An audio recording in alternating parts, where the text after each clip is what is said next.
Amis, bonsoir. Soyez les bienvenus à la Loge Unie des Théosophes. La conférence de ce soir a pour titre La Bhagavad Gita, aspect pratique de la vie quotidienne. Elle se terminera à 20h45 avec un temps réservé à vos questions. Rappelons que la théosophie ou religion sagesse existe depuis des temps immémoriaux. Elle nous offre une vision de la nature et de la vie qui se base sur la connaissance acquise par les sages du passé, appelés les Mahatmas, les grandes âmes.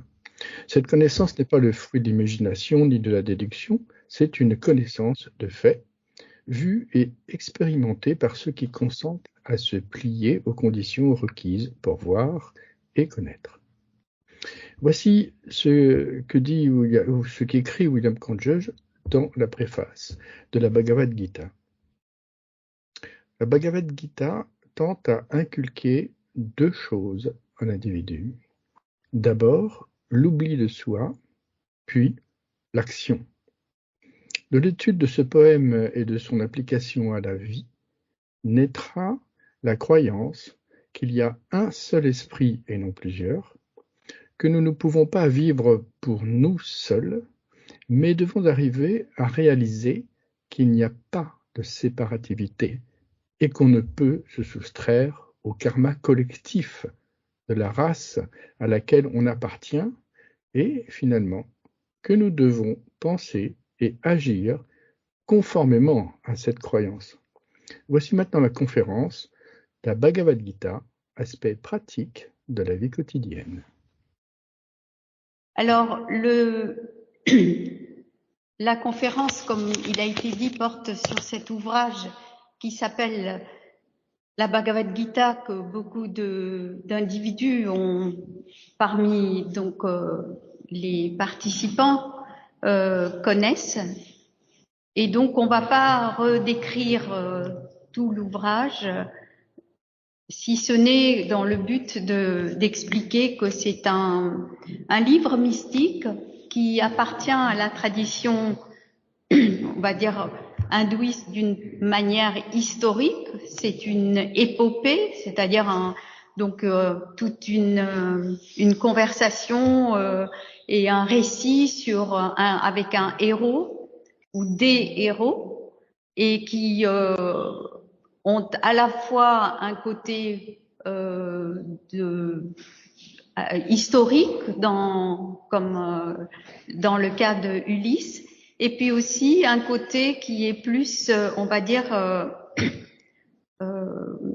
mystique, symbolique, et qui a pour but, en l'occurrence, de parler d'une conversation qui est le chant céleste, la mélodie céleste, qui représente en fait une conversation portant sur les choses essentielles de la vie et qui donne une inspiration à chacun, et aussi, plus qu'une inspiration, qui va apporter un éveil intérieur et progressivement se révéler plus que un livre à lire, mais comme on va dire, une façon d'être. Plus l'individu se l'approprie à un niveau spirituel. Donc on peut se l'approprier à titre, on va dire, personnel, mais le but est quand même de montrer que ce livre est à prendre dans un sens symbolique. Il y a de nombreuses façons de lire ces versets. Il est dit que même pour les grands sages qui appartiennent à la lignée des grands maîtres de sagesse, comme la Bhagavad Gita le mentionne aussi, il y a des façons extrêmement importantes de se considérer et de considérer cet ouvrage. Alors, on va attribuer l'ouvrage, le titre, à un grand sage. Ça peut être une lignée d'êtres très éclairés. Quand on parle de maîtres de sagesse, on veut dire que ce sont des êtres qui ont atteint un certain niveau d'éveil spirituel et qui n'ont pas besoin de on va dire, d'outils ou de rappels pour savoir qu'ils sont essentiellement spirituels. Ils se souviennent de leur vie passée, etc. Et ils savent exactement à quoi s'en tenir, comment agir, mais en même temps, ce sont des êtres qui ont pris l'engagement de soutenir l'humanité. C'est un peu, en gros, très schématiquement, cette définition que l'on peut avancer et chacun peut, bien entendu, enrichir cette définition. Alors, il faut savoir que lorsque nous allons décrire les différents aspects, il y a bien sûr une seule conscience, et dans la description de cet ouvrage, on va voir que il y aura une description, surtout dans les premiers chapitres, et puis à un moment donné dans d'autres chapitres où il y aura une vision divine, il y aura énormément d'exemples qui seront donnés de symboles, des archétypes, etc. Mais que derrière, il n'y a qu'un seul esprit. Il y a ce qui lie tout, qui est une essence unique. Et c'est un point très important parce que c'est sur cette axiome que se base l'idée de la fraternité universelle. Alors, le décor se situe dans un champ de bataille. Il s'agit du Kurukshetra, et il y a une guerre, comme dans beaucoup de ces épopées, entre deux parties de la même famille. Là aussi, c'est symbolique parce qu'on voit bien que finalement, la guerre n'est pas quelque chose d'extérieur contre des ennemis extérieurs, mais qu'il s'agit d'une guerre intérieure qui permet à chacun de vraiment surmonter ses aspects, on va dire, inférieurs ou faibles, etc. Mais que ce ne sont pas des choses étrangères ou responsables, dont la responsabilité est attribuée à d'autres personnes, mais que c'est notre propre création. Nous sommes ici avec notre personnalité, nos engagements, notre caractère et toute notre vie pour donc entreprendre cette guerre, c'est-à-dire cette lutte, non pas comme quelque chose de négatif. Est-ce que vous pouvez enlever votre vidéo et le micro aussi? Merci.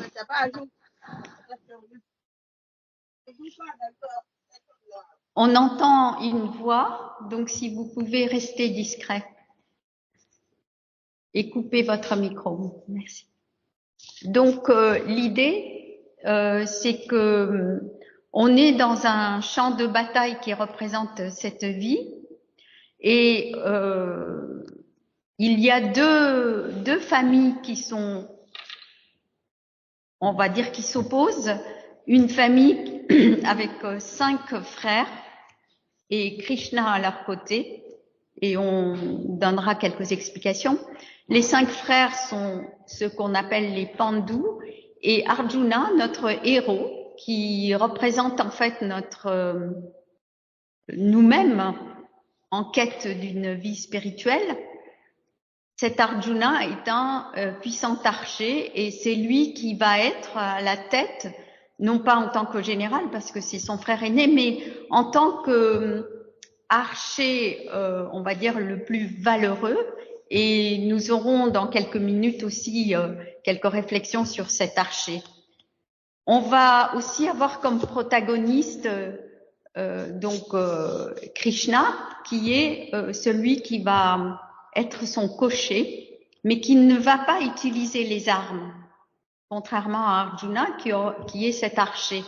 Krishna va simplement guider les chevaux et va rester de ce fait à proximité de Arjuna, qui est donc à côté de lui. Et là aussi, c'est symbolique. Et puis nous avons une personne qui s'appelle Sanjaya, qui est le narrateur, qui intervient de temps en temps très peu, mais qui est un narrateur, on va dire un témoin non pas passif, mais un témoin qui comprend ce qui se passe. Et de temps en temps, il va dire voilà ce qui se passe, ou voilà une vision divine, et puis après, les personnes se retirent, la guerre va commencer, etc. Donc, la guerre de ces 5 frères est contre qui? Alors là, c'est la famille, la grande famille des cousins, qui sont très nombreux, qui s'appellent les Kourous, et qui sont donc des cousins dont le frère, l'aîné, a usurpé injustement le royaume, le trône, et donc cette guerre est légitime. Donc on voit bien ici que il ne s'agit pas juste d'une lutte comme ça, mais de quelque chose de légitime. Alors attention, ne transposons pas cela dans des histoires de notre époque en disant telle guerre est légitime et telle guerre n'est pas légitime. Non, il s'agit simplement de cette transformation intérieure. Et c'est quelque chose de très important. Le père de notre ennemi, entre guillemets, qui s'appelle Duryodhana, le père s'appelle Dhritarashtra, est aveugle. Donc là aussi, c'est symbolique. Et c'est son fils, finalement, qui décide, et parce que le père est aveugle et étant faible, il laisse toutes les décisions, toute la gestion, le management, on va dire aujourd'hui, de ce royaume entre les mains de ce fils. Il n'est pas toujours d'accord, mais il est trop faible pour s'opposer. Donc là encore, nous voyons des tas on va dire, de caractéristiques dans ce grand ouvrage qui s'appelle La grande histoire de l'Inde, le Mahabharata. Mais on va aujourd'hui s'intéresser à cette conversation qui a lieu dès le démarrage on va dire, des hostilités. Il y a quelques flèches de part et d'autre et Arjuna va demander à Krishna, son cocher, de se rendre entre les deux armées. C'est un peu ce no man's land et la conversation va commencer. Donc, encore quelques petits principes que nous voulons apporter à votre attention. C'est que d'abord, il y a cette idée de évolution et d'émanation. C'est l'ensemble de cet ouvrage ne peut pas être compris s'il n'y a pas dans notre approche l'idée de l'émanation. En effet, dans ce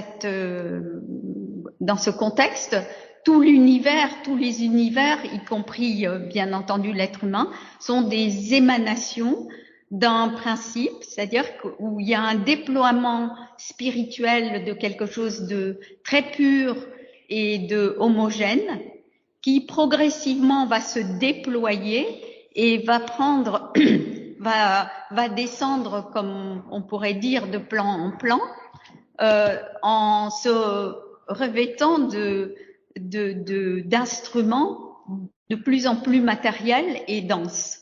Donc, de ce point de vue-là, on va dire que l'homme, par analogie, dans cet univers qui est l'objet de l'émanation, est un être spirituel qui revêt un corps.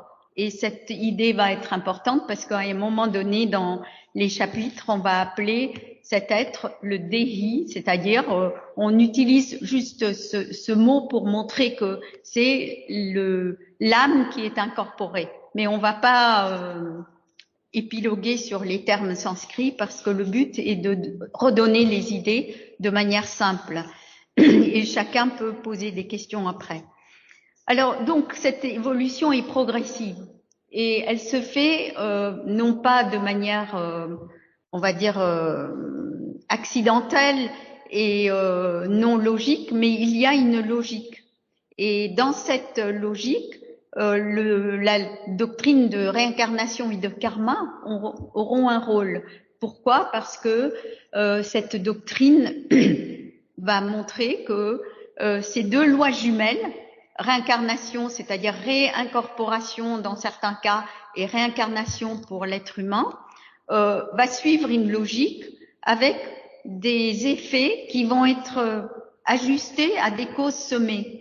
La cause peut être physique, la cause peut être la pensée, la cause peut être une idée, des actions sur le plan de moral, etc. Mais tout cela, et aussi psychique, mais tout cela vont être un peu on va dire la conséquence logique, calculée, intelligente, grâce à cette loi de karma qui va ajuster tout cela. Mais ce n'est pas une loi qui va punir. Ce n'est pas une loi qui est vengeresse. C'est une loi qui ajuste les effets aux causes, mais avec un dessein spirituel, c'est-à-dire une intention spirituelle qui est que l'homme ou d'autres, quel que soit l'individu, puisse se réajuster et dans la mesure où il apprend la leçon.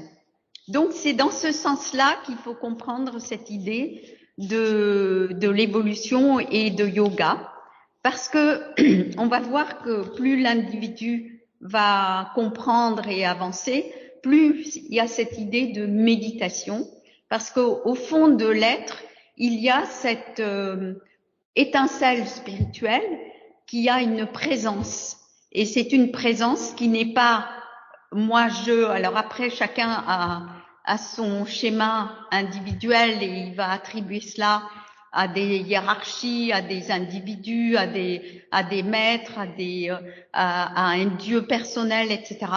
Mais attention, l'idée c'est de montrer que il y a une seule conscience, une unité, un esprit et on va dire des hiérarchies, comme des armées qui vont être des agents pour déployer tout l'univers, alors que ça soit sur le plan spirituel, physique ou intellectuel, etc. Et puis il y a une autre idée qu'il faut toujours garder en tête, c'est que tout ça, c'est une dynamique. La vie est dynamique. La vie est dynamique. Il y a tout le temps des transformations. Et c'est dans ce sens-là que la méditation peut être comprise aussi. Et Madame Blavatsky, d'ailleurs, le souligne de manière assez claire dans la doctrine secrète, où elle montre que ce terme vient d'une racine qui désigne la transformation. Et alors, nous allons arriver à l'idée de yoga. Alors, yoga, beaucoup de gens ont certainement déjà regardé le dictionnaire et ont fait des études là-dessus. C'est l'idée de méditer, maîtriser. C'est l'idée d'avoir un joug comme on le met sur un animal pour vraiment le maîtriser et aussi le guider, comme pour les chevaux ou les taureaux, etc. Mais ici, on va voir on va élargir cette idée et montrer que finalement, yoga signifie en fait cette transformation intérieure. Et donc, c'est comme un sentier aussi. C'est cette maîtrise intérieure qui va permettre un long parcours. Et pourquoi nous disons cela? Parce qu'il est intéressant de voir que chaque chapitre est un aspect de yoga. Donc, il y a 18 chapitres, comme nous le connaissons certainement, dans la Bhagavad Gita. Et ces 18 chapitres représentent un aspect de ce yoga qui représente cette transformation. Alors, on va maintenant rentrer dans le vif du sujet, si on peut dire, avec le yoga qui va démarrer la conversation, puisqu'il y a une prise de conscience. Lorsque, au chapitre 1, Krishna arrive avec son compagnon Arjuna, cet archer qui est très doué, qui est probablement le meilleur de toute cette de son époque, eh bien, il va demander à il va regarder, il va se dire, il va reconnaître et il va se demander, mais pourquoi il y a toutes ces personnes que je connais, et il va voir par lui-même qui est en face de lui, qui est prêt à le combattre, qui est à ses côtés, entre guillemets, à leur côté, puisqu'ils sont 5 frères, et du coup, il est pris d'un découragement. Et c'est aussi un yoga, et c'est très important, parce que dans l'aspect pratique, nous voyons que quand nous avons des aspirations très élevées à la non-violence, pour la non-violence ou pour vivre en harmonie, pour la fraternité, pour l'entente des religions, et que l'on voit aujourd'hui aussi beaucoup de difficultés, des dissensions, et puis des guerres à n'en plus finir, des moyens de destruction de plus en plus sophistiqués qui font de plus en plus de dégâts. Donc, à la fois des moyens supérieurs et à la fois des souffrances supérieures, on est un peu, on ne peut ne pas être découragé. Donc c'est un point important, parce que ce n'est pas une faiblesse d'Arjuna, mais nous passons tous par ces périodes. Et aussi quand on voit ce que nous-mêmes devons faire intérieurement, toute cette tâche à entreprendre, c'est normal. Mais attention, c'est juste un point de départ. Et donc il est important de ne pas rester sur l'idée de découragement ou de souffrance, mais de montrer que c'est en fait comme un tremplin, et c'est ce qui va se passer. Et Krishna le regarde et lui dit dans le chapitre suivant, oui, je comprends, mais tout ça c'est un peu inéluctable, c'est un peu les effets, il y a des gens qui meurent, des gens, etc. Mais finalement l'âme n'est pas tuée, n'est pas détruite, parce qu'il y a cet esprit qui va durer. Et puis de même qu'un être humain prend des corps qui vieillissent, prend des vêtements qui vieillissent, il va en changer. De même, l'âme, quand le corps n'est plus, ne rend plus le travail qu'on attend de lui, eh bien, il va changer de corps, etc. Mais il montre aussi qu'il ne faut pas sous-estimer cela. Il faut que Arjuna n'abandonne pas avec ce découragement la bataille, parce que nous sommes ici dans ce monde, on aurait envie d'aller courir partout ou aller se cacher, puis se laisser peut-être mourir, se laisser un peu enivrer et oublier tout cela, mais nous avons quelque chose à faire. Chacun a une responsabilité, et ce n'est pas la faute de l'autre. On assume nos responsabilités, on doit se prendre en charge. C'est un peu ce que dit Krishna en disant, mais tu es un archer, tu es ici pour ta famille, pour ta nation, ton devoir est ici, avec cette idée d'un devoir propre qui va aussi se transformer. Plus l'individu va, on va dire, élargir sa perception et va mûrir, son devoir ne sera plus à juste son petit moi, sa petite famille, mais il va se rendre compte qu'il y a quelque chose de beaucoup plus universel. Et c'est ce que lui montre Krishna en disant, mais moi, je suis moi-même un aspect de cette par exemple de ce soleil central, de cet univers. Si je ne soutenais pas cet univers, eh bien tout s'effondrerait. Donc il y a là une idée intéressante, et après il y a cette idée de travail et on va dire d'une action, de sacrifice et d'action, mais qui correspond au travail de la nature. Elle travaille de manière incessante, et du coup là on parle d'un autre type de yoga qui est le yoga de l'action et qui nous concerne tous. Et on va arriver à montrer ou à constater que finalement le sacrifice n'est pas quelque chose qui va nous pousser à souffrir. Il ne s'agit pas, on utilise les termes qui sont on va dire, à notre disposition, mais attention, il faut bien comprendre le contexte. Le sacrifice n'est pas de dire je me sacrifie, je souffre et c'est pour le bien d'autrui. Non, je le fais parce que c'est un travail naturel et c'est un peu comme les grandes lois de la nature et c'est exactement ce que Krishna souligne.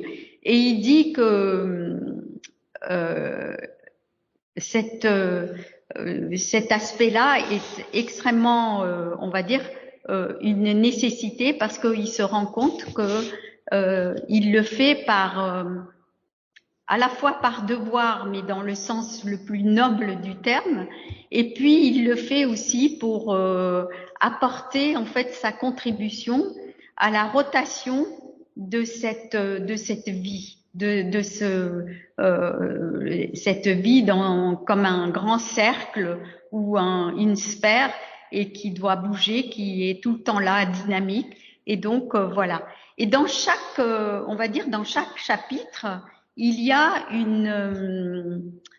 un verset qui, au moins un verset, qui est comme on va dire un mantra, c'est-à-dire quelque chose que nous pouvons intégrer en nous-mêmes comme un aspect pratique et qui viendra certainement quand nous sommes dans des situations de crise ou de grands questionnements, qui viennent comme une force. Et on va donner juste un exemple au chapitre 3 qui correspond à cette idée à la fois de sacrifice, de la nécessité du travail, de l'action, etc. Il y a ce verset où il est dit, rapportant tout acte à moi, avec ta méditation qui est fixée sur le soi supérieur, cet aspect, le pôle le plus élevé, résous-toi au combat, donc en abandonnant tout espoir, tout égotisme et libéré de l'angoisse. Rien que des versets comme ça, on peut méditer et y avoir peut-être 10 ou 20 minutes de discussion, mais on n'aura pas le temps. Mais on attire simplement l'attention sur ces idées parce que on voit que là, Krishna va à la fois représenter le soi supérieur, ce quelque chose qui est le pôle le plus spirituel que nous sentons en nous. Il va représenter beaucoup plus que ça. Il va représenter le logos, tout ce qui soutient le monde, et il va aussi représenter ce que nous ressentons à proximité. Et donc, il va parler de temps en temps en termes, on va dire, avec son pronom personnel, en disant « et moi » ou « etc. Et donc, la théosophie, avec ce que nous comprenons de tous ces textes, nous invite à ne pas personnaliser tout cela. Et puis, il y a naturellement ce besoin de rechercher une connaissance spirituelle et toute la lignée de maîtres de sagesse qui existe, qui est toujours présente. Et Krishna nous le dit. Alors ça, c'est le chapitre, le yoga de cette recherche qu'il faut faire avec humilité. Il dit, cherche cette sagesse et vraiment cette puissante recherche avec des questionnements, de l'humilité. Les sages te la communiqueront. Et les sages, c'est aussi tous les événements de la vie. Ne cherchons pas une personne, ne nous accrochons pas à ce que dit un tel ou un tel, mais cherchons tout cela dans les ouvrages, dans notre propre perception. Parce que rappelons que dès le début, quand il était question de karma et de la nécessité de comprendre ce qui se passe et de ne pas fuir, et comment le yoga est l'art d'agir en fait, hein. C'est exactement ça. Il dit c'est vraiment l'art de vivre et d'agir et de penser. Il y a un point très important dans ce qu'on appelle l'homme, le discernement, et c'est ça qui va permettre à chacun. Donc nous ne sommes pas juste des robots avec un instrument et un aspect spirituel qui n'est pas du tout connecté à notre corps, mais il y a quelque chose qui se reflète en nous. Nous ne sommes pas notre personnalité, nos corps, etc. Mais quelque chose en nous est un peu une antenne de ce discernement, parce que nous sommes animés par ce rayon spirituel.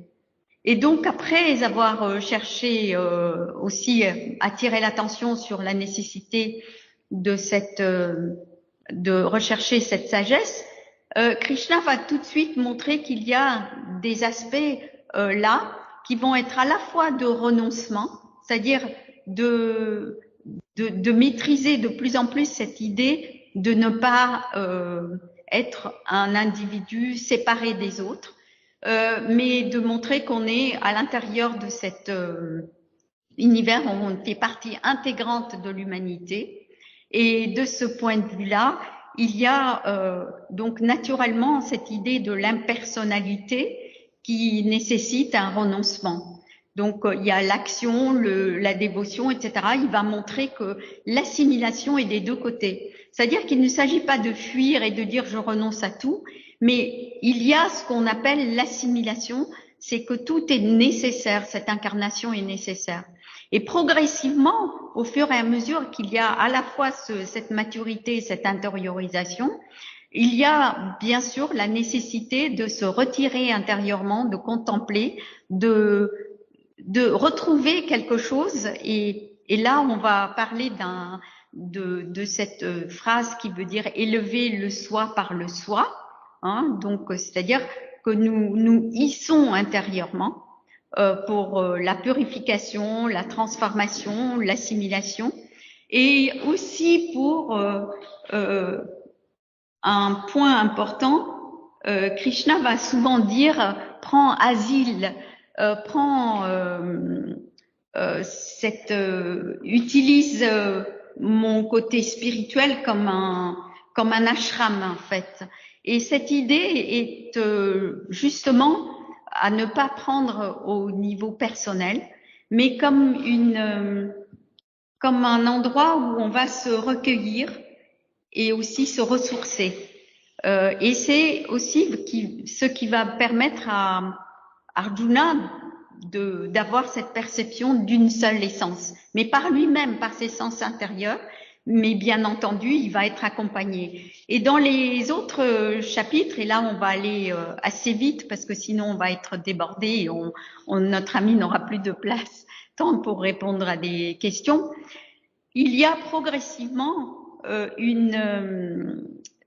un autre niveau on va dire d'éveil et de maturité qui va se développer avec un discernement de tout ce qui existe, avec à la fois le côté ce qui est connaissance, une connaissance spirituelle, et une connaissance qui est un savoir intellectuel, mais il faut bien entendu conjuguer, harmoniser tout cela, mais ce qui doit primer, c'est cet aspect de la connaissance spirituelle.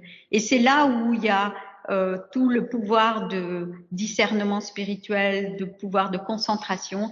Et Krishna va parler comme un terme qui est utilisé, celui qui est dans le cœur de chaque créature, de chacun.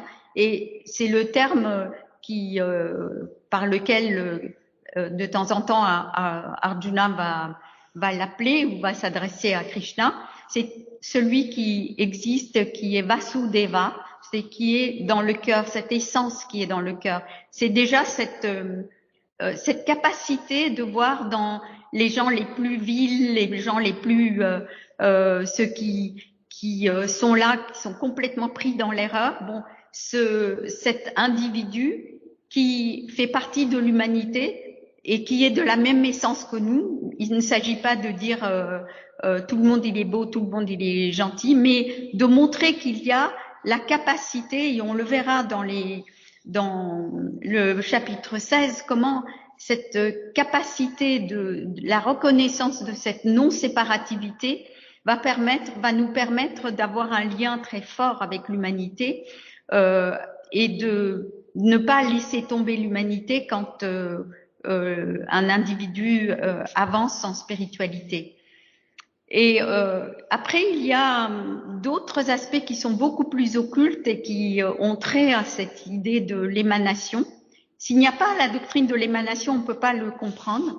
Cette émanation qui montre que finalement, c'est là où il y a ce lien.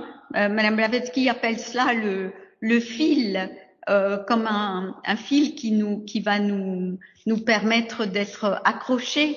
Et c'est vraiment quelque chose de très très important, et on le réalise au moment de la mort. Au moment de la mort, c'est un moment solennel, et on réalise qu'il y a quelque chose, il y a comme une espèce de fusion entre différents aspects de notre être, et on le réalise. Et il montre que la monosyllabe Om a un rôle très important dans cette dynamique.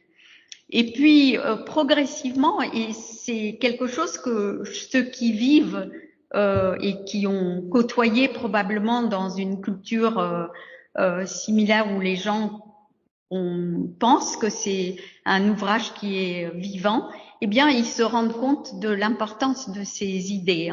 Il y a plein d'idées pratiques aussi. Et donc, on n'a pas besoin d'avoir peur de la mort, c'est une libération, et on sait tout ce que la théosophie peut apporter comme explication aussi. Ensuite, il y a une espèce de lien très fort qui va s'établir au fur et à mesure que ces deux individus vont parler de ces choses sérieuses. Ça veut dire qu'il y a notre pôle spirituel et notre, on va dire, notre quête, celui que nous sommes, qui est là, qui aspire à vivre mieux, qui va se rendre compte qu'il y a quelque chose de vivant, et on va aussi se rendre compte de ce que c'est que cet asile, qu'est-ce que c'est que ce lieu de repos, qu'est-ce que c'est que ce témoin, qu'est-ce que c'est que cet aspect de purification. Parce que tout cela, ça va se passer de manière très simple, très symbolique, et va mener à une grande paix intérieure, ce qui est aussi appelé Shanti ici, mais qui est cette paix intérieure que rien ne va ébranler. Et c'est ainsi que progressivement, il y a l'idée de Raja Yoga, ce yoga royal qui va aussi être développé un peu. Et il dit, c'est toi qui ne voit pas, qui ne critique pas, qui ne voit pas de faute, etc. Eh bien, cette idée-là nous rappelle aussi cette idée de compassion, où quand on dit dans La Voix du silence, la compassion, c'est aussi la juste, c'est pas seulement d'aimer les autres, etc. Mais c'est beaucoup plus que ça, c'est de voir que c'est une juste disposition des choses. Il n'y a pas on n'a pas besoin de voir, on peut bien sûr trouver que c'est dommage que les gens soient comme ci ou comme ça, mais en fait c'est une juste disposition, parce que c'est comme ça que le karma agit. Et après, derrière tout cela, il y a la vision des archétypes.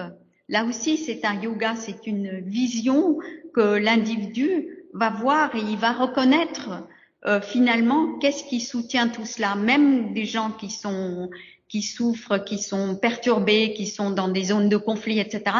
Il y a quelque chose qui les soutient, et bien entendu on les aide, mais le côté spirituel ne les abandonne pas. Tout ce qui est physique, on ne donne aucune justification aux guerres ni aux destructions, mais c'est juste pour montrer que il ne faut pas désespérer. Il y a quelque chose qui va pouvoir progressivement être rétabli dans notre vie et dans l'humanité. Et la vie, de toute façon, ne s'arrête pas aujourd'hui ni dans 10 ans, mais elle va continuer à permettre aux individus de rétablir cela, et à nous de contribuer à cette accélération. Et puis Krishna qui donc se présente comme le grand, celui qui connaît, qui est le grand sage, va être naturellement sollicité par Arjuna en disant, mais tu connais tout ça, mais montre-moi en fait comment tu vois ces choses. Et Krishna va lui dire, ok, je te prête en fait des moyens, cet œil divin, et tu vas pouvoir voir la dynamique. Alors évidemment, il y a des choses effrayantes, et c'est un peu ce que nous voulions dire dans des zones de conflit ou autres. Il y a des choses extrêmement effrayantes que Arjuna va plus supporter, mais c'est aussi un aspect de ce yoga, parce qu'il va se rendre compte qu'il y a quelque chose d'extraordinaire et d'occulte, et que la vie n'est pas juste une chose, mais que le pouvoir divin est quelque chose qui embrasse tout. Et progressivement, il va sentir, et il va aussi comprendre qu'il y a dans le chapitre suivant, cette recherche de l'immortalité, ce qu'on appelle la religion de l'immortalité, qui est le dharma, c'est-à-dire ce devoir d'immortalité. Et il va voir que c'est un moyen d'éveiller cet élan intérieur qu'on va appeler la dévotion. On souligne simplement, c'est quelque chose qui est au chapitre 12, c'est pas quelque chose qui est au début. Donc, quand on parle de yoga, attention, ne commençons pas à dire c'est le physique, le cœur, le mental, et puis voilà, enfin le mental et puis après le cœur, et puis, mais attention, il y a quelque chose de beaucoup plus, une transformation qui se passe, et que même si dans la vie de tous les jours on comprend ces idées, on ne les a pas réalisées. Et la véritable dévotion, elle n'est pas juste simplement comme ça, c'est quelque chose que chacun doit vivre à un moment donné, et il doit se rendre compte qu'il y a ce qu'on appelle l'ambroisie sacrée, c'est cette religion de l'immortalité, quelque chose qui permet à chacun de voir que dans la recherche de la sagesse, etc., il y a ce qui est le champ de bataille, le contexte, et puis il y a celui qui connaît. Et il va développer aussi ça dans les chapitres suivants, et donc montrer qu'il y a un discernement. Et pour nous, c'est pareil. Quand on est dans des situations, quand nous sommes, dans des situations très inconfortables, dans une entreprise, dans une famille, dans une société, attention, regardons ces choses-là, prenons du recul, et au lieu de se révolter, rentrons là-dedans et voyons ce que nous pouvons faire. Pourquoi nous sommes mis là, et montrant comment tout cet aspect, on va dire matériel, est teinté à la fois ce côté très passionnel, ce côté complètement léthargique, ce côté qui cherche une sagesse ou la connaissance. Donc ces trois aspects qui sont complètement, qu'on appelle les qualités ou les gunas, etc., mais qui font partie de cet entourage des enveloppes, et puis qu'il y a quelque chose de beaucoup plus profond derrière. Et ça va nous amener à la représentation que Krishna propose de cet arbre qui représente chacun de nous. Nous sommes cet arbre. On aura l'occasion d'en parler la semaine prochaine avec nos amis qui vont traiter d'un autre sujet qui est justement le symbolisme de l'arbre. Mais il y a cette idée de cet arbre qui représente l'homme, qui représente l'humain, et on a parlé d'émanation, et bien c'est ça. Les racines sont dans le spirituel, et on est on va dire dans le matériel, en passant par le psychisme, par l'intellect, etc., toutes les émotions, et on est là, et puis hop, on est pris par les illusions de cette matière et toutes les sollicitations, et on est comme des branches, les feuilles qui vont aller vers l'extérieur, et puis on va s'attacher à tout ce qui est là. Donc Krishna va dire, prends la hache de la connaissance spirituelle, et tu vas abattre les branches pour que la sève remonte, en fait, quelque part, remonte en sens inverse au spirituel, en fait. Donc c'est une image, c'est quelque chose de très dynamique, et il montre qu'il est dans le cœur de chaque être. Et on va peut-être dire quelques mots, Serge, désolé, mais si notre ami peut nous accorder quelques instants, sur le chapitre 16. c'est assez surprenant de voir cette idée de nature. Pourquoi au chapitre 16, 2 chapitres avant la fin, Krishna parle de nature dans l'humanité, la nature démoniaque, la nature divine?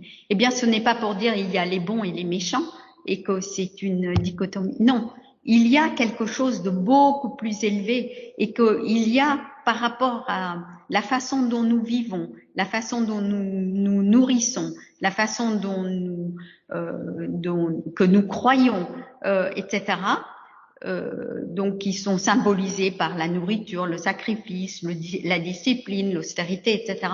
Il y a quelque chose qui va permettre aux individus de passer de l'un à l'autre. Et c'est cette dynamique qui fait que Krishna ne va pas exclure qui que ce soit, et il va soutenir en tant que pouvoir divin. Mais attention, lorsque nous disons Krishna, nous ne parlons pas d'un Dieu, hein, mais nous parlons d'un pouvoir, ce divin qui est partout présent, qui soutient les choses. Parce qu'on peut se dire, mais pourquoi le divin a soutenu un être comme tel tyran ou tel tyran? Mais il y a quelque chose qui fait que cet individu n'est pas seul, même s'il y a une guerre et que finalement il est tué, comme ça va arriver à Duryodhana.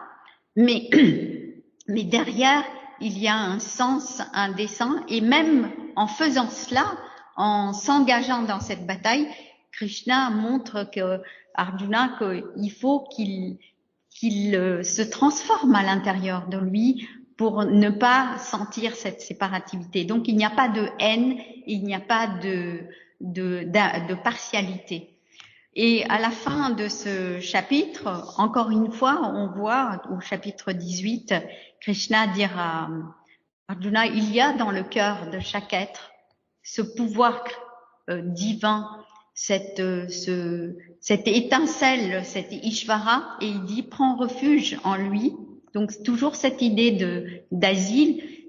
Et quand on pense à de déploiement et de émanation, on comprend bien que cela ne veut pas dire aller prier à l'extérieur, mais essayer de se référer à quelque chose et à avoir cette paix intérieure qui est cette paix divine qui va nous permettre d'intégrer la non-violence et la recherche de la vérité et la fraternité dans notre vie.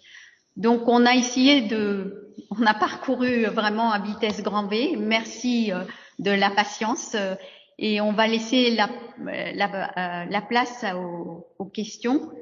Serge, tu peux reprendre le micro. Merci. Eh bien, quelle sera la première question? Bon, nous avons compris que la Bhagavad Gita est une représentation métaphorique. Hein. D'abord, qui nous présente la Gita? C'est un témoin, un rapporteur, Samjaya, qui expose au roi aveugle Dhritarashtra tout ce qui se passe sur le champ de bataille. Bon, ce roi est aveugle parce qu'il représente tous les aspects physiques de notre être, donc il ne peut pas voir et comprendre ce qui se passe à l'intérieur dans la conscience, dans notre conscience. Et il est important de savoir que les pouvoirs de Samjaya lui permettent de voir, d'entendre et même de voir les pensées secrètes de chaque guerrier sur ce champ de bataille. Il peut se déplacer partout sans rien risquer, bien sûr. Mais pas seulement, il a aussi la connaissance des âges, des yugas, avec tout ce qu'ils contiennent de promesses et de menaces. Ces pouvoirs, il les tient du roi Vyasa. Alors Vyasa, on en a connu 28 dans l'histoire des Védas et bien avant. C'est lui qui a les vrais pouvoirs. Il a la perception céleste, l'oreille divine et l'œil de la connaissance et de la sagesse. Et il transmet ses pouvoirs à Samjaya afin qu'il soit le témoin de ce qui se passe sur le champ de bataille entre les deux clans, les Kuru et les Pandus.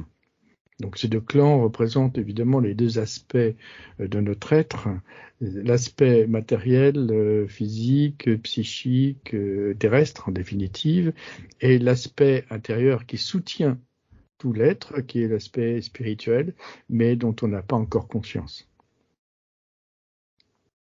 Alors on peut citer la métaphore de chaque, enfin ce que représente métaphoriquement chaque personnage, enfin en tout cas les principaux. Bon, Arjuna, on a compris, c'est le combattant qui doit se battre pour conquérir sa stature spirituelle. C'est l'homme, c'est nous-mêmes, chacun de nous. Il doit reprendre le pouvoir volé par Kama, le désir. Dhritarashtra, le roi aveugle, symbolise l'aspect entièrement physique et psychique qui ne comprend rien et ne voit rien de ce qui se passe à l'intérieur de l'homme. Donc, on doit lui interpréter, on doit lui rapporter, et c'est le rôle du rapporteur de ce qui se passe sur le champ de bataille, donc du témoin vivant, Samjaya. Ensuite, on a Abhimanyu. Il représente la passion, la fureur, c'est, on pourrait dire, Kama et Rajas. Brima, le terrifiant, représente la peur, ou Tamas aussi. Shekitana, doué de grande intelligence, ce pourrait être le mental ratiocinant. Des Vadatta, dont des dieux, l'aspect spirituel dans l'homme, comme Buddhi et Atma Buddhi. Duryodhana, le difficile à combattre, le combattant perfide. Représente tous nos aspects égocentriques, la force centripète. Krishna, c'est l'instructeur caché au-dessus de notre conscience, le maître ou notre conscience spirituelle, Buddhimanas. Kuru, c'est le peuple lié à la terre. C'est la signification du préfixe ku. C'est en fait tous nos constituants terrestres incarnés. Kurukshetra, bien c'est le champ des Kuru, c'est-à-dire l'espace où va se produire la bataille, où s'accomplit le dharma sur cette planète et dans notre enveloppe terrestre. Et Nara, de Nri, signifie homme, humanité, l'homme primordial. Donc, le cœur du Mahabharata, donc l'histoire de toute l'humanité en réalité, le cœur, c'est la Bhagavad Gita, c'est le travail de l'homme individuellement, pour reconquérir son aspect et ses pouvoirs spirituels. Une question? Pas de question? Oui, c'est une question. Comment se rendre compte qu'il y a cette réalité de Krishna en nous-mêmes? C'est-à-dire en fait une conscience supérieure qui nous a d'ombre. Bien, comment se rendre compte de notre aspect spirituel intérieur, qu'il y a une conscience qui nous a d'ombre. La première chose dont nous devons prendre conscience, c'est que notre conscience est immortelle, quel que soit notre état. Dans le sommeil comme dans la veille, la conscience ne s'éteint pas. Ensuite, si nous survolons d'assez haut la construction de la Bhagavad Gita, on s'aperçoit que c'est véritablement notre cheminement depuis la conscience de ce que l'on perçoit de la vie et avec laquelle nous ne sommes pas du tout d'accord. Donc il y a l'aspect de rébellion, c'est la rébellion d'Arjuna, on refuse cette vie, qui est en définitive complètement inintéressante, où on répète toujours les mêmes bêtises, les mêmes erreurs, et on aimerait aller un peu plus loin. Donc ça signifie que quelque chose en nous s'éveille à notre compréhension et nous pousse à aller plus loin. Il est important de comprendre que tout ce que nous observons en nous, y compris nos pensées et nos sensations, vient de notre conscience. C'est pas le mental, c'est pas l'intellect, puisque nous, en tant que conscience, on peut voir fonctionner notre mental. On peut voir et manipuler notre intelligence, notre intellect. Donc, nous sommes véritablement cette conscience qui existe et qui est en dehors de tout contexte physique, psychique, psychologique, terrestre en définitive. Nous sommes cette conscience immortelle. Or, plongé dans la sphère terrestre et dans la sphère de l'incarnation, nous nous débattons sans retrouver la corde salvatrice qui nous en tirera pour pouvoir naviguer au-dessus de ces eaux. D'ailleurs, la construction de la guitare est très parlante à ce point de vue. Bon, on a compris que c'est le cheminement de celui qui est en rébellion, qui ne veut pas combattre ses amis et sa famille, parce que ça se fait pas, tout simplement. Hein. Et donc, son guide intérieur va le prendre en main en quelque sorte pour lui dire mais il ne s'agit pas de ça en définitive. Ce que tu vois, c'est ce que tu dois surmonter pour aller plus loin. Et donc du chapitre, bon ça c'est le premier chapitre, découragement d'Arjuna. Ok, bon, c'est celui qui représente le déclenchement du phénomène de la recherche de la vie spirituelle. Bien. Ensuite, du chapitre 2 jusqu'au chapitre 10, c'est Krishna principalement qui expose les différentes consécrations. Donc, c'est purement intellectuel, c'est du savoir en définitive, hein, c'est pas la connaissance. Donc, il expose à Arjuna les différentes façons qui sont à notre disposition pour éveiller cette conscience en nous, cette conscience profonde et spirituelle. Donc, il y a des pratiques. Bon, la consécration par l'application des doctrines, par le juste accomplissement d'actions, par la connaissance spirituelle, par le renoncement en action, la maîtrise de soi, le discernement spirituel. Et on s'approche de l'esprit omniprésent appelé Om. Il met le doigt sur le fait que quelque chose de plus grand que ce que nous sommes existe à l'intérieur de nous. Ensuite, la consécration par la science royale et le souverain mystère. Donc là, on rentre dans l'occultisme. Et chapitre 10, la perfection divine universelle.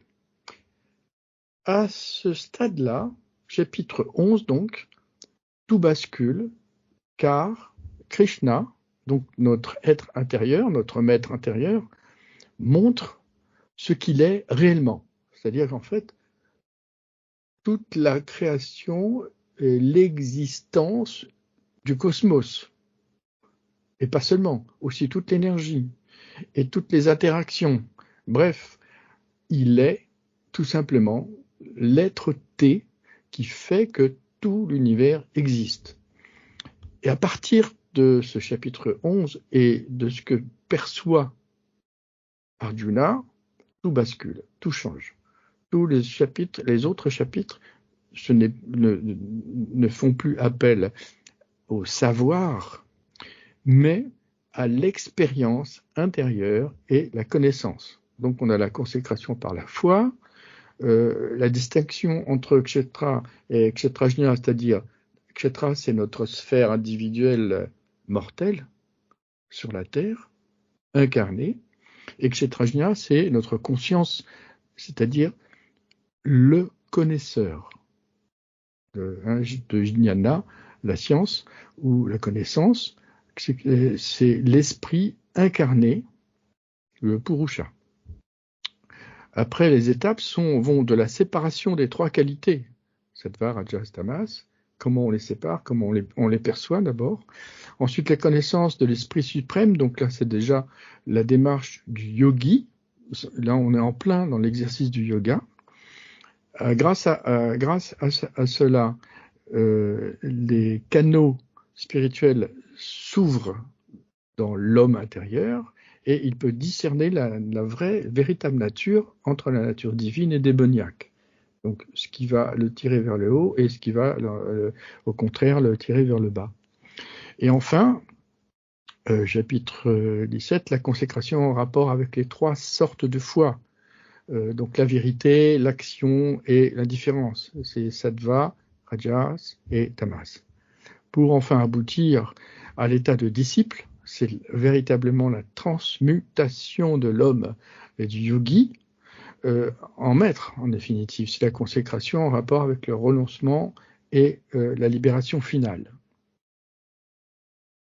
Donc c'est le parcours standard, on pourra dire, du néophyte au disciple et du disciple au maître. C'est une Bible, hein, c'est une Bible que devraient parcourir tous les scientifiques, les psys et autres qui veulent comprendre comment fonctionne l'être intérieur et quelle est la différence entre l'homme incarné psychique et l'homme qui représente l'homme qui est la conscience immortelle. Une question ? Oui. Oui. Que représente au début de la Bhagavad Gita cet attelage qu'empruntent Krishna et Arjuna au milieu donc de ce champ de bataille, comme les chevaux, les rennes, etc. Est-ce qu'on peut décrire leur signification ? Oui, que représente l'attelage qui est conduit par Krishna, l'attelage d'Arjuna, quand il va le mener entre les 2 clans, les Kaurus et les Pandus. Bon, l'attelage, c'est, on pourra dire Kurukshetra, c'est-à-dire, c'est en fait nos éléments, tout ce que nous avons à notre disposition en tant que corps physique. Enveloppe psychique, mécanisme mental. Bon, ça c'est pour l'aspect en bas et qui est représenté par les chevaux. Donc si on laisse aller les chevaux dans n'importe quel sens, là où ils veulent, l'un va brouter, l'autre va courir, on n'arriverait jamais à diriger correctement le char. Le char, c'est l'être global, hein, c'est nous-mêmes en définitive. C'est comme si on laisse aller qu'on laisse un enfant en bas âge faire tout ce qu'il désire, tout ce qu'il veut, toutes les bêtises possibles et imaginables. Il va à sa perte. Donc voilà, le char, c'est ça. Et à ce moment-là, celui qui est sur le char, donc Arjuna, représente notre conscience, notre individualité, qui est au-dessus de la personnalité. La personnalité, c'est je suis un tel et je suis différent de mes voisins, etc. L'individualité, c'est la notion de je suis. Quel que soit ce qui se passe, même si je perds la mémoire totale, je sais que je suis. Et donc, c'est Arjuna. C'est le point focal de toute perception et de toute connaissance. Et celui qui dirige, qui conduit le conducteur du char, c'est Krishna. Ça doit être ce qu'on appelle Buddhi. Alors Buddhi, ça fait partie de la trinité supérieure de la constitution septuple de l'homme. Donc Buddhi s'associe à Manas. Buddhi, c'est on pourra difficile d'utiliser des termes mystiques dans un vocabulaire dont il n'existe aucun équivalent. Donc on peut dire que Buddhi, c'est l'enveloppe qui va concentrer quelque chose de l'esprit, donc l'atma, qui est encore plus haut, qui va concentrer cet esprit dans notre sphère individuelle. Et c'est grâce à l'association Manas, nous, le penseur, notre conscience, et Buddhi, que nous pouvons accéder à cet aspect divin qui est en nous. Donc le char, le conducteur et son guerrier sont essentiels. C'est exactement nous-mêmes dans notre complément parfait. Une autre question? Tu peux peut-être préciser, Serge, le rôle des reines pour diriger les chevaux. Préciser le rôle des reines qui dirigent Enfin, les chevaux.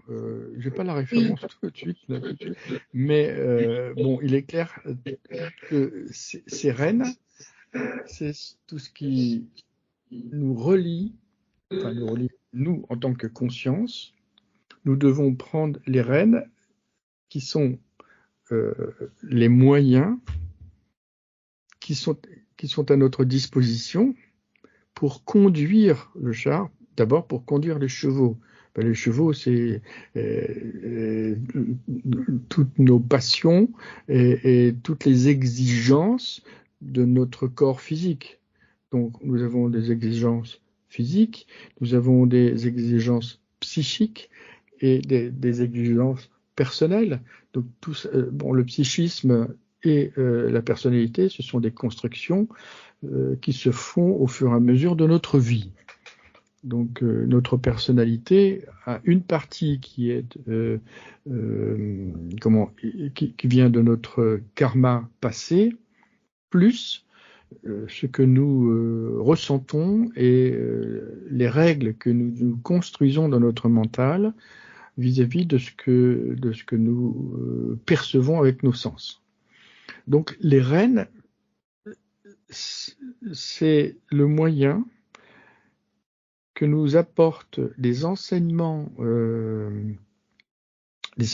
spirituels et mystiques pour apprendre à diriger tout cet aspect inférieur. On retrouve cette connaissance dans toutes les écritures, dans tous les textes et tous les symboles des anciennes civilisations. Par exemple, lorsque on voit dans le symbolisme égyptien la déesse Isis, qui est une déesse garante de l'harmonie dans l'univers, et qui est pour le dieu Osiris en même temps son épouse, sa mère et sa sœur, ce qui n'a pas de sens. Bien sûr, c'est une métaphore, mais cette métaphore, si l'on n'a pas la clé, on ne sait pas diriger notre conscience, notre intellect, notre mental pour décoder le fond du mystère, ce qui reste caché. Donc, elle est l'épouse, la mère et la sœur d'Osiris, parce que c'est symbolique est rappelé en tant que pouvoir et loi pour le passé en tant que mère, pour le présent en tant qu'épouse et pour le futur en tant que sœur ou fille. Donc l'harmonie existe quel que soit le temps, dans le passé, dans le présent et existera dans le futur. C'est l'équilibre de l'univers. Cet équilibre est permanent, quel que soit le moment de l'existence de cet univers. Et cet équilibre doit être perçu à l'intérieur de nous, parce qu'il est partout. Il y a donc il y aura toujours un aspect spirituel et un aspect démoniaque, mais nous devons prendre les rênes, c'est-à-dire d'abord apprendre à savoir, c'est les chapitres de la Gita qui vont du chapitre 2 au chapitre 10, les moyens d'apprendre, de savoir, ce qui n'est pas encore la connaissance, pour reconnaître les rênes qui vont nous servir à guider notre char. Donc voilà,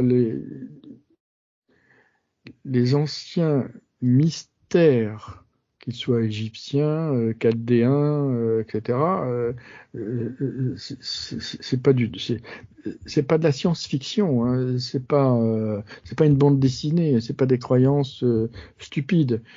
Il faut avoir une clé pour décoder pourquoi il faut avoir une clé pour décoder alors que on pourrait tout simplement expliquer au monde entier comment on fonctionne, etc. Eh bien, il y a 2 raisons à cela. La première, c'est que aucun vocabulaire dans l'humanité n'est suffisamment riche pour expliciter la vérité qui se cache derrière l'apparence. Bon, on l'aperçoit au moment de la mort, lorsque les gens qui en reviennent disent mais voilà, je comprenais tout, j'avais toute la connaissance, je voyais tout, etc., sans limite. Mais la relation que l'on a entre nous en tant que conscience et l'être de lumière, on ne peut pas l'exprimer. Les gens disent des mots, mais bon, ça n'a pas c'est un rapport très éloigné par rapport à ce qu'ils ont ressenti au moment de cette expérience. Donc ça, c'est la première contrainte. Donc on est obligé d'utiliser des métaphores, des symboles.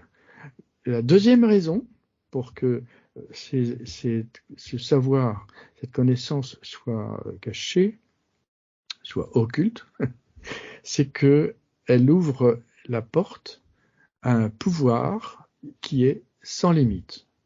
Quand on sait comment fonctionne ou quelle est la signification ultime du temps, par exemple, on obtient un pouvoir sans limite sur toute l'existence.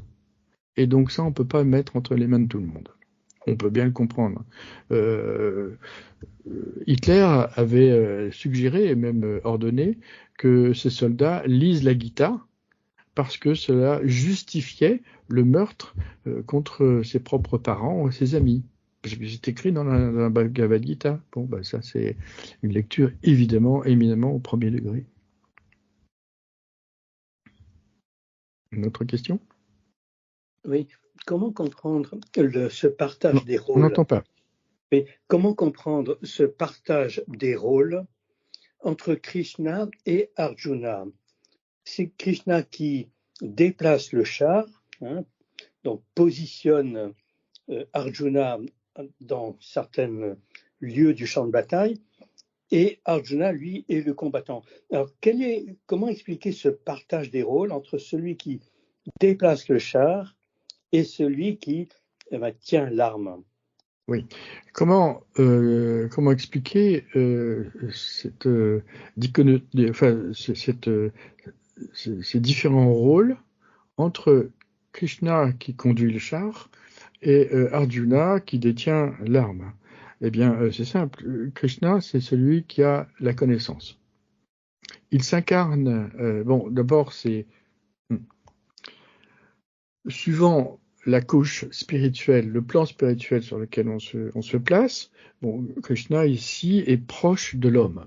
C'est-à-dire que en nous avons cette existence de Krishna qui est là, présente en nous, mais nous n'avons pas encore ouvert le canal, nous ne sommes pas connectés à ce plan spirituel, puisque toutes nos énergies, nos actions sont entièrement tournées vers la vie quotidienne. Et donc, nos énergies, nous ne les avons pas utilisées pour creuser, pour ouvrir ce canal entre ce que nous sommes intérieurement et notre Krishna intérieur. Alors, c'est Krishna qui conduit parce que c'est lui qui apporte, il a la connaissance, c'est celui qui détient les secrets du plan spirituel. C'est lui qui conduit tout l'univers en définitive. À nous d'accepter ce conducteur ou bien de s'éjecter du char. Voilà, et puis donc profiter de la vie et des plaisirs, mais tout ça disparaîtra au moment de la mort, sauf la conscience qui remontera sur le char. Donc le guerrier, c'est celui qui doit véritablement se battre contre les aspects, on dira, démoniaques, entre guillemets, c'est-à-dire les aspects terrestres qui sont indispensable à la prise de conscience, à notre prise de conscience, parce que c'est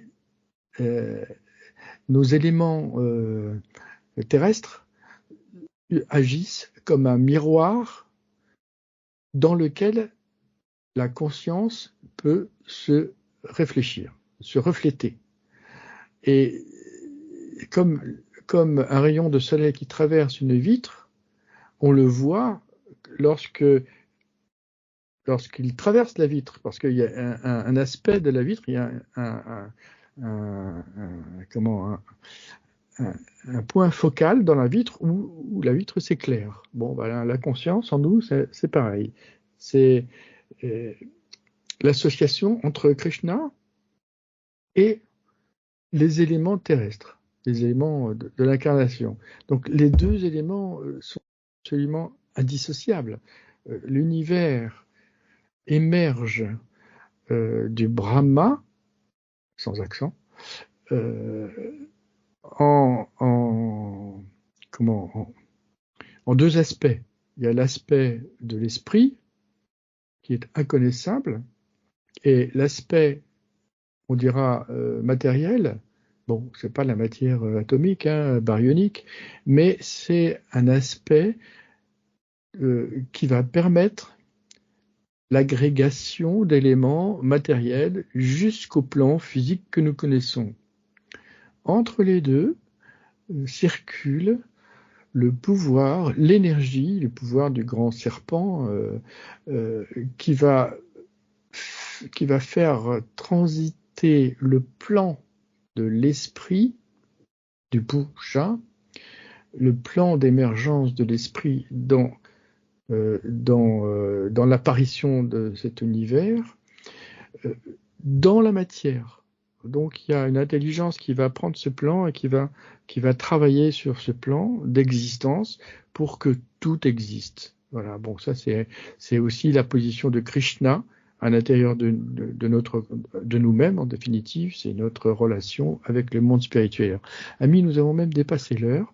Donc, un petit extrait de Rig Veda, la Gayatri, dévoile au toi qui soutient l'univers, de qui tout procède et à qui tout doit retourner, cette face du vrai soleil que cache maintenant un vase de lumière d'or, afin que nous puissions voir la vérité et remplir tout notre devoir pendant notre voyage vers ton centre sacré. Amis, la prochaine conférence aura lieu le 27 septembre pour le titre « Le symbolisme universel de l'arbre ». Merci, bonsoir.